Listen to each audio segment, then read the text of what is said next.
So when Dan Gilbert says, I want to buy up a bunch of buildings, there's no group that goes down there and says, Mr. Mayor, we want this building not to be sold to Dan Gilbert. Yeah. We have put together a group. We have our financing in place. We want to make sure that at least 2 of these buildings can be for folks who are indigenous to this community. Now, you know that's not going to happen. Why is it not going to happen? Well, no. It can happen. But you know that that's not going to happen. And people would rather sit there and complain, type hard in the comments, than actually put something together and do something. My grandfather used to always talk about, see, they're bringing knives to a gunfight again. And that's the reason why we continue to lose. So when you ask me the question, do I think it's changed? Not nationally. I think Black Lives Matter and the movement was an outgrowth of emotion. Mm-hmm. But who wouldn't have emotion after watching a man be killed with a knee on his neck? Mm-hmm. But here's the problem. Extended emotion for days and days and days and days and days, and it's all wrapped up in one way, and we marching. We using 1960s tactics in 2020, and it's really nobody makes a pivot from that point.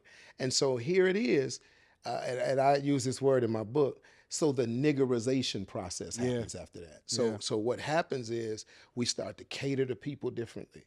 We start to, I'll give these people a little this. I'll put on a shirt. We'll acknowledge some people at our NBA and NFL games. Mm-hmm.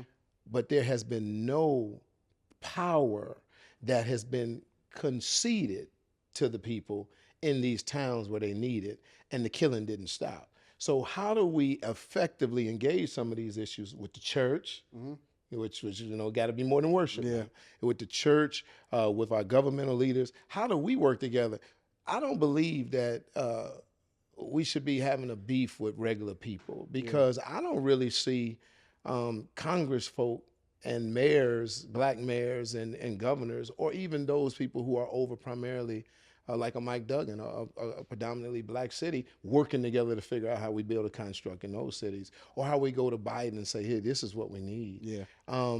That's my problem. My problem is I have all this in my head. I understand the appropriations process. I understand the executive spending process, but I don't have a place to help other people understand yet. Yeah. And I want people to understand what they should be asking for. The biggest thing in the world is if you ever get into the Oval Office, or if you ever get into Gretchen Whitmer's office, the governor of the state, or even Mike Duggan, you got to do more than take a picture. Yeah. You really have to know exactly what to ask for.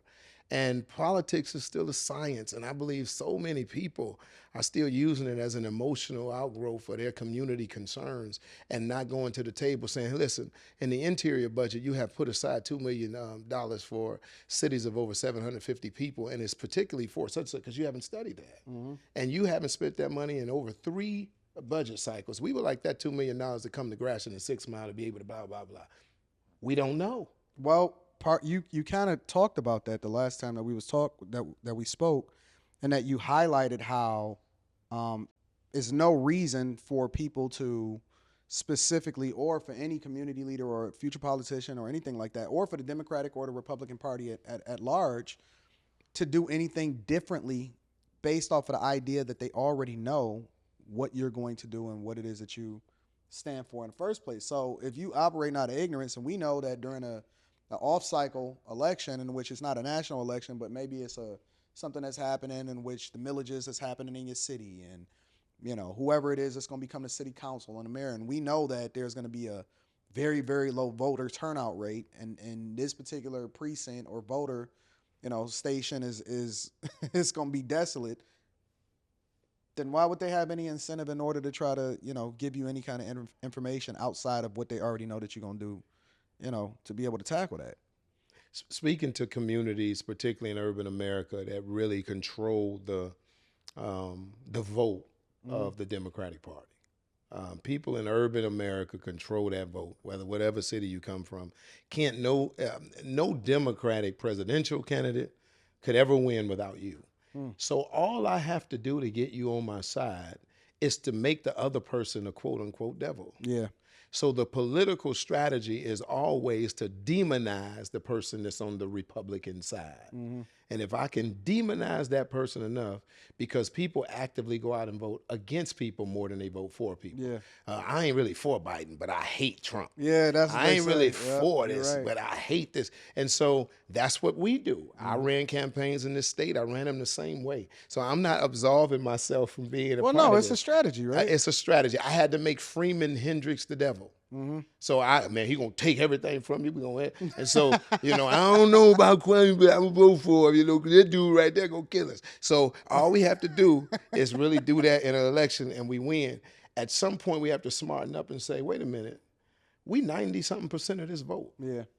Joe Biden, and then you get all the people that they pay. Now listen, they paying these people, all the reverends that you see, all the political strategists that you see.